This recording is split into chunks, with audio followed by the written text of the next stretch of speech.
It began with a flicker in the sky. Amateur astronomers noticed it first, a speck of shimmering light that appeared unexpectedly in the southern hemisphere. Within days, the object was confirmed as a celestial body, an uncharted comet whose trajectory defied known patterns.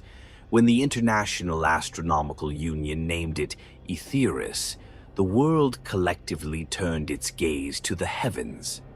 At first, the comet was merely a curiosity. News anchors delighted in showcasing its brilliance, a glowing tail of green and silver that arced across the night sky. It was a spectacle that could unite even the most divided people, a reminder of humanity's smallness in the vastness of space. Children drew pictures of the comet in school. Photographers captured its beauty over city skylines. For a brief moment, Aetheris was a celestial celebrity. Then the hum began. Radio operators were the first to notice it, an eerie, oscillating frequency that appeared on every band. It was faint, barely audible, but it was there. The hum followed a peculiar rhythm, too consistent to be random. At first, scientists dismissed it as interference from solar winds or background cosmic radiation. But when the same frequency began to be detected in seismic equipment, marine sonar, and even dormant radio telescopes, it became clear that Aetheris was no ordinary comet. As Aetheris approached, it became more than a visual marvel. People began to feel its presence. In its wake, the air seemed charged with static, the kind that made hair stand on end. The nights grew unnaturally bright under the comet's glow, the sky painted in hues of green and silver. Reports started flooding in of strange phenomena. Chronic illnesses inexplicably disappeared. A man in Nebraska regained his sight after 20 years of blindness. In Berlin, a woman with a degenerative neurological disorder woke up one morning with no symptoms. Hospitals across the globe began seeing fewer patients as ailments of all kinds seemingly healed themselves. These miracles were accompanied by an equally astonishing cognitive shift. People reported increased clarity of thought, a sharpening of senses, and bursts of creativity. Students aced exams they hadn't studied for. Scientists made leaps in understanding equations that had stumped them for years. The world teetered on the edge of euphoria, believing Aetheris to be a harbinger of some benevolent cosmic force. But beneath the joy, subtle anomalies began to take shape. In the sleepy village of Caledonia, Sarah Drummond noticed her cat, Murphy, behaving strangely. The normally playful Tabby refused to leave the house, staring at the sky with unblinking eyes. In Tokyo, flocks of pigeons gathered in unnatural patterns, circling noiselessly over certain neighborhoods. A group of spelunkers in Chile emerged from a cave claiming they heard whispering voices that seemed to come from the rock itself. Children became the first humans to exhibit unsettling changes. In Chicago, a 5-year-old girl began speaking in a language no one could identify, writing complex symbols on the walls of her bedroom. Her parents assumed she'd been inspired by a television program, until linguists examined the writings and confirmed they were an unknown yet structured language. Similar incidents were reported in South Africa, New Zealand, and Canada. The hum, once faint and ignorable, became more pervasive. It wasn't just a sound, it was a vibration, an invasive pulse that seemed to sink into the bones. People began experiencing persistent headaches and a sense of unease, like being watched. The miracles of healing and heightened intellect no longer seemed like blessings. They felt like preludes. In the Andromeda Bay Observatory, Dr. Evelyn Royce analyzed the comet with growing apprehension. Her instruments detected an electromagnetic field surrounding Aetheris, unlike anything she'd seen before. The field wasn't just reactive, it was active, fluctuating in a pattern that suggested intent. The comet was emitting not just energy, but information, a kind of code. "I think it's alive," she whispered to her colleague, Dr.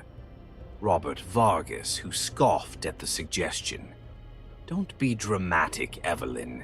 It's just a rock." But Evelyn couldn't shake the feeling that Aetheris wasn't just passing by Earth. It was observing, calculating, and perhaps communicating. She worked late into the night, poring over data while the hum grew louder. Outside the observatory, the sky pulsed with the comet's glow, and Evelyn felt an itch deep beneath her skin, as though something was crawling inside her. Around the world, more strange occurrences began to ripple outward. People reported dreams of being submerged in light, their bodies dissolving into a network of glowing threads. Some woke screaming, their veins faintly glowing under the skin, though the effect vanished by morning. Wildlife became erratic. Herds of deer migrated to city centers, and crows gathered in dense, silent flocks that stared at humans with unnerving intensity. The world was already on edge when the first transformations began. What started as whispers of strange occurrences soon turned into a cascade of horrifying reports, each one worse than the last. Hospitals and emergency rooms were overrun with cases no doctor could explain, let alone treat. In the small fishing town of Andromeda Bay, Dr. Evelyn Royce was one of the first to see the changes up close. Her patient, a fisherman named Mark Ellis, stumbled into the marine biology lab one evening, clutching his arm. His skin was pale, almost translucent, and the veins beneath it shimmered faintly in the fluorescent light. "It's moving," he gasped, tearing at his sleeve to reveal something grotesque. Beneath his skin, tendril-like structures wriggled as though alive, their movements synchronized to the now familiar hum of Aetheris. Dr. Royce recoiled but forced herself to examine him. The tendrils weren't foreign bodies. They were part of him, growing directly from his tissue. "Mark, when did this start?" she asked, her voice trembling. "Last night," he whispered. "I couldn't sleep. That hum, it's in my head. Then I felt this." He broke into a violent seizure before her eyes, his body convulsing with unnatural force. When it ended, he slumped back in the chair, his breathing shallow. Evelyn noticed with growing horror that his pupils had changed, elongating vertically like those of a predator. By dawn, Mark was gone, but the implications of his condition were just beginning to spread. Reports from around the globe painted a picture of chaos and fear. In Madrid, a school teacher developed sharp, bony protrusions along her forearms, cutting through her skin like jagged blades. In Johannesburg, a construction worker's spine twisted grotesquely, forcing him into a hunched, insect-like posture. In Beijing, a subway commuter collapsed as his jaw extended outward, the teeth within reshaping into rows of razor-sharp points. Each transformation was unique, but they all shared a common thread. The changes weren't random. They were adaptive, as though responding to an unseen blueprint. Governments scrambled to contain the outbreak, issuing mandatory quarantines and urging the public to stay indoors. The Centers for Disease Control and other global health organizations were overwhelmed, unable to explain the biological mechanisms behind the mutations. Worse, the transformations seemed to occur without direct contact. The energy waves from Aetheris were enough to trigger them. The transformations weren't limited to humans. Animals, too, began to change. In the heart of the Amazon rainforest, jaguars were spotted with glowing, bioluminescent patches on their fur, their eyes glowing a vivid green in the dark. In the suburbs of Seattle, flocks of birds formed grotesque, writhing masses, their bodies fusing together into a horrifying network of wings and beaks that moved as a single, pulsating entity. Evelyn threw herself into her research, desperate to understand what was happening. She and her colleague, Dr. Robert Vargas, examined samples from Mark Ellis's body and found something astonishing. His DNA was no longer human. The sequences had been rewritten, replaced with patterns that were entirely alien. The changes weren't random mutations, but a systematic reprogramming of biological structure. "It's not a disease," Evelyn said, staring at the screen. "It's a signal, a message encoded in the energy waves from Aetheris." Robert frowned. "A message from what? The Comet?" She hesitated. Number not the Comet. Something inside it. The realization hit her like a freight train. Aetheris wasn't just a celestial object. It was a vessel, a carrier of something alive, something intelligent. The transformed individuals, now called the Changed in media reports, became increasingly erratic and dangerous. At first, they displayed enhanced physical abilities, strength, speed, and resilience. But soon their behavior grew violent. Entire families were massacred in their homes, the Changed exhibiting predatory instincts that defied human logic.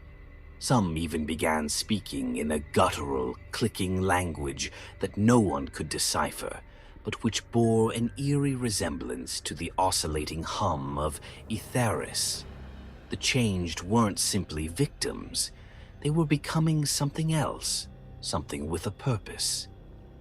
One night, Evelyn ventured outside the observatory to collect air samples, hoping to find clues about the comet's energy waves.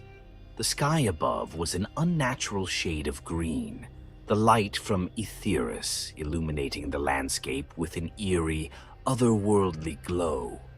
As she worked, she heard a rustling in the bushes nearby. "Robert," she called out, but there was no response. A figure emerged from the shadows, its outline barely human. Its limbs were elongated, its joints bending in unnatural directions. Its skin shimmered faintly, as though lit from within by the comet's glow. Evelyn froze, her breath catching in her throat. The creature tilted its head, its glowing eyes locking onto hers. Then it opened its mouth, emitting a sound that was part growl, part hum, a perfect mimicry of Aetheris's oscillations. Evelyn backed away, her heart pounding. The creature didn't follow, but stood still, watching her with an unnerving intensity. It was as if it were waiting for something, its posture unnervingly patient. When she returned to the lab, she found Robert pale and shaking. He held up his phone, showing her a live feed from the Andromeda Bay town square.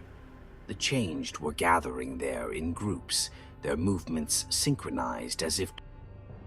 Continuation of the story, coming soon.